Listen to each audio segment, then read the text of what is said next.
Você já parou para pensar como era o primeiro lar da humanidade? Não tinha paredes, nem teto. Era um jardim. E o mais incrível de tudo era a presença constante de Deus. Adão e Eva caminhavam com o Criador. Havia uma intimidade, um propósito e uma comunhão que mal conseguimos imaginar. Era a perfeição. Mas, como sabemos, algo mudou. Quando o pecado entrou na história, tudo se transformou. A vergonha, o medo e o afastamento tomaram o lugar daquela comunhão perfeita. Mas preste atenção no que Deus fez. Ele não se afastou, não abandonou a sua criação. Pelo contrário, ele foi ao encontro deles. A primeira pergunta que ecoa na Bíblia após a queda não é uma acusação, é uma busca. Onde estás? Imagine a cena. Deus, o Criador do universo, procurando por Adão em meio às árvores. Ele não perguntou para condenar, mas para restaurar. Ele já sabia onde Adão estava fisicamente, mas queria saber onde estava o coração dele. Deus queria cobrir a vergonha, curar a ferida e reestabelecer a conexão. Essa é a essência do nosso Deus. Ele nunca desiste de nós. Nunca desiste das nossas casas. Nunca desiste dos nossos corações feridos. A história não para por aí. Na geração seguinte encontramos Caim e Abel, dois irmãos, filhos dos primeiros pais. Eles representam duas respostas diferentes ao chamado de Deus.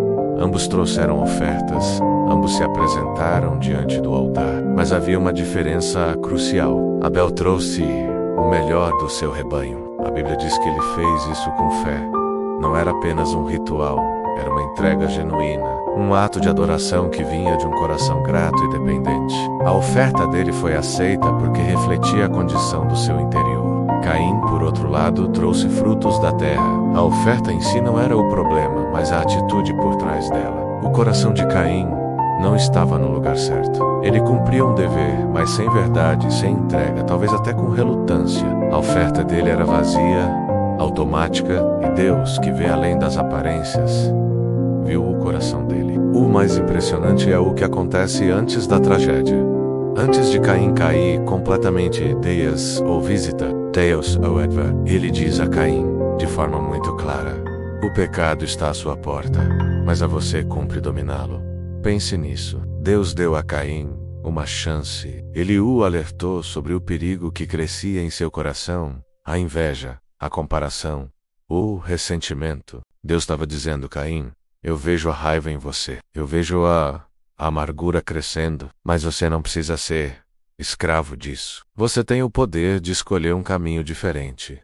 Foi um convite à reflexão, uma oportunidade de arrependimento antes que o pior acontecesse. Mas Caim não ouviu. Ele ignorou a voz de Deus. Ele preferiu alimentar a comparação com o irmão. Em vez de olhar para o próprio coração e consertar o que estava errado, ele focou sua raiva em Abel. O problema nunca foi Abel. O problema nunca foi a oferta de Abel. O problema estava dentro de Caim. Essa história milenar é um espelho para nós hoje. Ela nos lembra de uma verdade poderosa.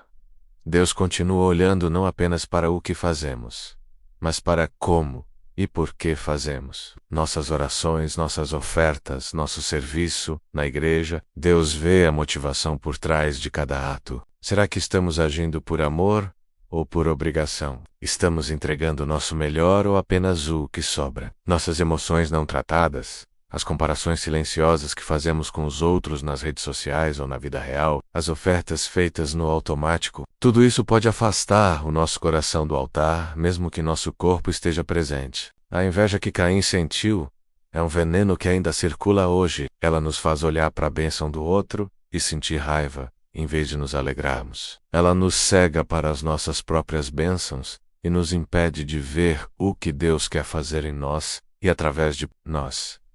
E assim como fez com Adão e Caim, Deus continua nos visitando hoje. Ele continua fazendo a mesma pergunta: onde você está? Essa pergunta pode chegar no silêncio do seu quarto, depois de um dia difícil. Pode chegar no meio de uma crise, quando você se sente perdido e sozinho. Pode chegar até mesmo num momento de aparente sucesso, quando você percebe um vazio que nada consegue preencher. Onde você está? Não é para te expor, não é para te envergonhar. É um convite para te reencontrar. É Deus dizendo: eu sinto sua falta.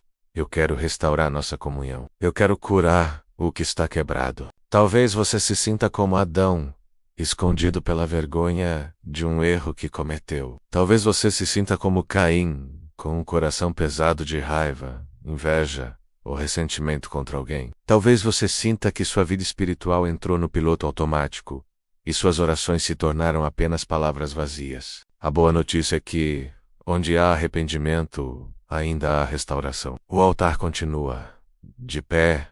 A graça de Deus ainda está disponível para um novo começo. Ele não se cansa de nos dar chances. O Salmo 51, escrito por Davi, depois de um dos seus maiores erros, diz: um coração quebrantado e contrito, ó Deus, não desprezarás.